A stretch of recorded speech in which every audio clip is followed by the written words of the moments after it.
बिहार विधानसभा 2025 चुनाव को लेकर के जिस तरीके से सीट शेयरिंग और गठबंधन के लिए तमाम राजनीतिक दल अपना माहौल बनाना शुरू कर चुके हैं, उसमें सबसे बड़ी और सबसे पैनी नजर है वो है असदुद्दीन ओवैसी की तरफ। आखिरकार असदुद्दीन ओवैसी जो कि केंद्र सरकार के वक्फ कानून लाने के बाद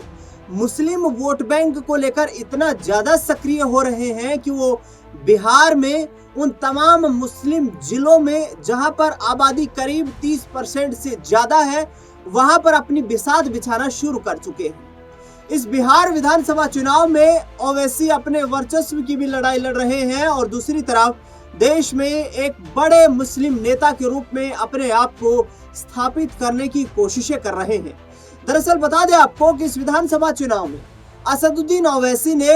महागठबंधन में शामिल होने के लिए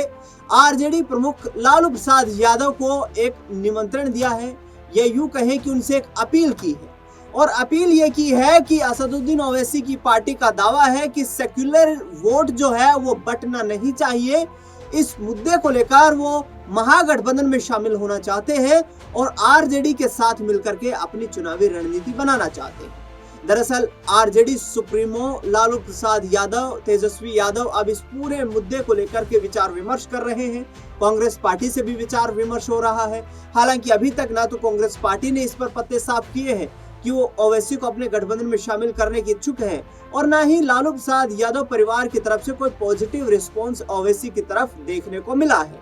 दरअसल ओवैसी कितना बड़ा खेल करेंगे और वक्फ कानून ला करके क्या वाकई केंद्र सरकार में मौजूद भारतीय जनता पार्टी ने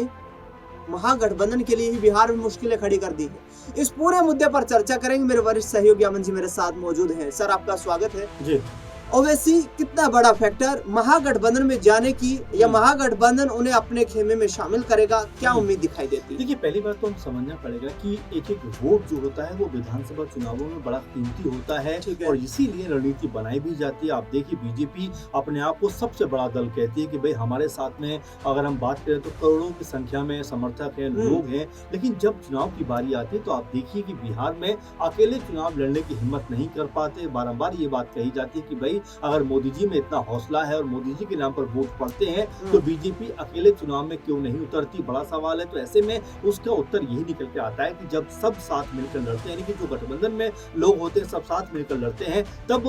बेहतर एक रणनीति बनती हुई दिखाई पड़ती है। और यही असर यहाँ पर जो है महागठबंधन में भी दिखाई पड़ रहा है, क्योंकि एक एक वोट के ऊपर कहीं ना कहीं जो गठबंधन के लोग उनकी निगाह है। और यहाँ ओवैसी का जिक्र कर दें तो ये ओवैसी वही ओवैसी है जिनको 2020 में सीमांचल की 4 से 5 विधानसभा की सीटें प्राप्त हुई थी, यानी कि एक जो वोट बैंक का मजबूत आधार है, मुस्लिमों का जो एक झुकाव है वो ओवैसी की तरफ नजर आता है। और यहाँ पर अगर बीजेपी को या एनडीए को रोकना है तो एक एक वोट को कहीं ना कहीं महागठबंधन को, तेजस्वी यादव को अपने करीब रखना पड़ेगा। इसीलिए चर्चा लगातार शुरू हुई। तेजस्वी ने कहा कि भाई ओवैसी को क्या हम अपने साथ लेकर चल सकते हैं, बाकायदा चिट्ठी लिख के लालू यादव से उन्होंने परमिशन मांगी। वहीं फिर इसके ऊपर पलटवार करते हुए ओवैसी भी कहते हैं कि हमें किसी के रहम की जरूरत नहीं है। फिर यहाँ पर तेजस्वी की तरफ से या आरजेडी की तरफ से कहा जाता है कि भाई हमें बीजेपी को अगर रोकना ही है तो हमारी सहायता ओवैसी बिना चुनाव लड़े भी कर सकते। तो आप देखिए, कहीं ना कहीं बातों में तेजस्वी यादव ने ये बात जरूर कह दी कि अगर ओवैसी चुनाव नहीं लड़ेंगे तो उसका फायदा महागठबंधन को होता हुआ दिखाई पड़ेगा। तो ये आप ये मानकर चलिए कि ओवैसी को भले ही आप नकारते हो या एक तरीके से ये कहते हो कि वोट काटने वाली राजनीति करते हैं, लेकिन अगर वो चुनाव मैदान में उतरेंगे तो इसका नुकसान महागठबंधन को होता हुआ दिखाई पड़ेगा। अमन जी, नुकसान तो होगा महागठबंधन को, जाहिर तौर पर होगा, लेकिन लालू परिवार की तरफ से ये यूं कहे कि आरजेडी का दावा भी तो ठीक ही है ना कि यदि ओवैसी बीजेपी को रोकना चाहते हैं तो बिहार का विधानसभा चुनाव लड़े ही ना। देखिए, आप अगर ये बात कहेंगे तो ऐसे तो पॉलिटिकल पार्टियां जो हैं वो कहीं जाकर चुनाव लड़ेंगी नहीं। ओवैसी दरअसल मैंने 2020 का आपको आंकड़ा दिया कि देखिए, अगर ओवैसी का वोट बैंक नहीं होता, अगर सिर्फ वोट काटने वाली भूमिका में नहीं होते तो 4 से 5 विधायक उनके नहीं जीतते। और बिहार जैसे राज्य में चुनाव लड़ना और वहां पर जो कह सकते हैं कि एक सामाजिक जो समीकरण है वो साधते हुए 4 से 5 सीटें जीतना अपने आप में छोटी बात नहीं है। दिलीप जी, बड़ी बात है, लेकिन उससे भी ज्यादा अहम बात यह है कि बीजेपी को हराने की लगातार कोशिश महागठबंधन के जो दल हैं वो करते हुए दिखाई देते हैं। चाहे हम आरजेडी की बात करें, कांग्रेस पार्टी की बात करें, या फिर हम वीआईपी पार्टी की बात करें, वाम दलों की बात करें, लेकिन ऐसे में अगर ओवैसी का नाम जुड़ जाता है तो आप ये मानकर चलेंगे जो मुस्लिम वोट बैंक है, और कई सीटों पर तो ऐसा है दिनेश जी कि 50-50, 60-60% तक मुस्लिम मतदाता नजर आते हैं। तो वहां पर एक प्रभावशाली तरीके से चुनाव हो सकता है और इंडिया गठबंधन को या महागठबंधन को उसका फायदा मिलेगा। नहीं, यहाँ पर महागठबंधन को आप बता रहे हैं कि ओवैसी यदि गठबंधन कर लेते हैं तो उसका फायदा मिलेगा, ये तो ठीक है, लेकिन भारतीय जनता पार्टी का भी कहीं ना कहीं ये जाल हो सकता है ना कि यदि ओवैसी उनसे गठबंधन कर लेते हैं तो फिर जो हिंदू सेक्युलर वोट है जी, उस वोट बैंक को कैप्चर करने के लिए बीजेपी फिर मुस्लिम एंगल के साथ राजनीति करेगी कि देखिए इन लोगों ने जो ओवैसी हिंदू धर्म के खिलाफ बड़बोले बयान देते रहते हैं उनके साथ गठबंधन कर लिया है, इसका मतलब ये हिंदू विरोधी है, तो इसका नुकसान तो सेकुलर हिंदुओं को भी हो सकता है ना।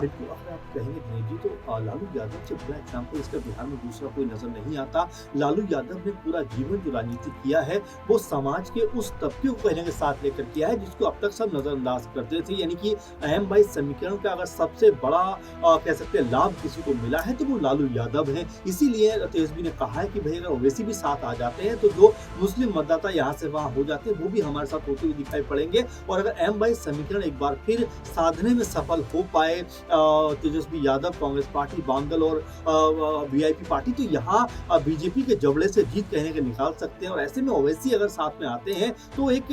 जो कह सकते हैं कि जो वोट कटने की राजनीति है या अब तो उनके ऊपर आरोप लगते हैं, क्योंकि ओवैसी को ये कहा जाता है कि भाई जब भी चुनाव में उतरते हैं ये वोट काटने के लिए उतरते हैं, लेकिन अब ऐसे में अगर वो खुद कह रहे हैं कि भाई हम भी शामिल होना चाहते हैं तो उनको शामिल होने में आखिर हर्ज की बात क्या है। अगर 4 से 5 सीटों पर अगर वो भी चुनाव लड़ना चाहते हैं, देखिए 243 सीटों का आंकड़ा है पूरे बिहार में, हम अगर सीटों को देखें और यहाँ पर अगर 2-4-5 सीटें अगर ओवैसी को भी दे देते हैं तो इसमें हर्ज की बात कुछ नहीं होनी चाहिए, क्योंकि उसके बावजूद भी आपके पास 230 या 225 का आंकड़ा बनता है जो बहुत ज्यादा सीटें हैं। तो ऐसे में मुझे ऐसा लगता है कि ओवैसी के ऊपर चर्चा हो रही है और जो वोट बैंक की राजनीति अगर हम देखें उसको साधने का प्रयास करें तो महागठबंधन जरूर इस चर्चाओं में अपने आप को लेकर आएगी कि भाई ओवैसी को लेकर आए या ना लेकर आए, क्योंकि अगर नहीं लेकर आएंगे तो जो वोट कटेगा उससे उनका घाटा हो सकता है, क्योंकि मुस्लिम वोट बैंक जरूर ओवैसी की तरफ जाएगा, इसमें कोई दोराई की बात नहीं है कि पहले भी जैसे मैंने आपको बताया 5 सीटें वो जीत चुके थे। ऐसे में इस बार भी वक्फ के मामले पर हो या इस तरह के मामले पर हो वो मुस्लिम जो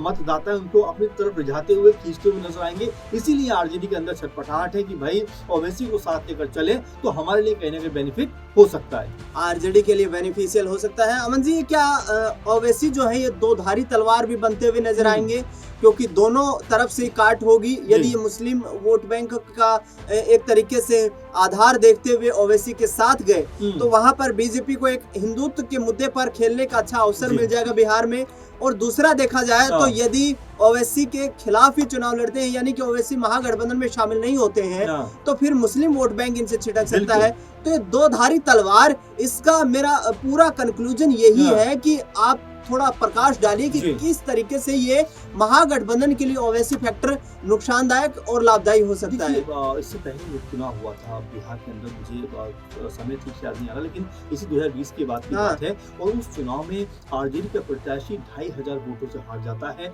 अब जरा इसमें आप गौर करेंगे कि ओवैसी के प्रत्याशी को वहां पर 4000 वोट मिलते हैं, तो आप समझ सकते हैं कि जो फैक्टर ओवैसी का है वो कितना बड़ा है। क्योंकि अगर ओवैसी वहां पर आरजेडी के साथ रहे होते या ओवैसी ने वहां पर अपना प्रत्याशी नहीं उतारा होता तो आप ये मानकर चलिए कि वहां पर आरजेडी प्रत्याशी करता हुआ नजर आता। तो ये आपकी बहुत सारी बातें हैं जो ये बताती हैं कि ओवैसी को इग्नोर करना भी कहीं ना कहीं आरजेडी के लिए नुकसानदायक साबित हो सकता है। भला ऐसी नहीं है कि अगर वो साथ चलेंगे तो कम से कम जो मुस्लिम वोट यहाँ से बाहर छिटक सकता है वो उनकी तरफ आता हुआ दिखाई पड़ेगा। बिल्कुल, मुस्लिम वोट बैंक निर्णायक भूमिका में है बिहार की विधानसभा में, और ऐसे में देखना दिलचस्प होगा कि आने वाला वक्त कितना महत्वपूर्ण यहाँ पर आरजेडी के लिए, महागठबंधन के लिए होता नजर आता है। क्योंकि सीधे तौर पर देखा जाए तो असदुद्दीन ओवैसी ने अपनी राजनीतिक सक्रियता दिखाकर ये इरादे स्पष्ट कर दिए हैं कि वो भारतीय जनता पार्टी के खिलाफ हैं, वक्फ कानून को लेकर पुरजोर तरीके से विरोध कर रहे हैं, और इसी वक्फ कानून के मुद्दे पर वो मुस्लिम वोट बैंक को एकजुट करके बिहार में किंग मेकर बनने की भूमिका में भी अपने आप को देखते हुए नजर आ रहे हैं। देखना दिलचस्प होगा कि आखिरकार महागठबंधन में क्या फैसला हो पाता है, ओवैसी के साथ चलने पर या उनके विरुद्ध चलने पर। लेकिन अमन जी, अपने तमाम जानकारी साझा की आपका बहुत बहुत शुक्रिया। इस पूरे मुद्दे पर आपकी क्या राय प्रतिक्रिया है वो हमें कमेंट बॉक्स में जरूर बताएं। देश दुनिया से जुड़ी तमाम बड़ी खबरों के लिए देखते रहिए नेक्स्ट 9 आवाज।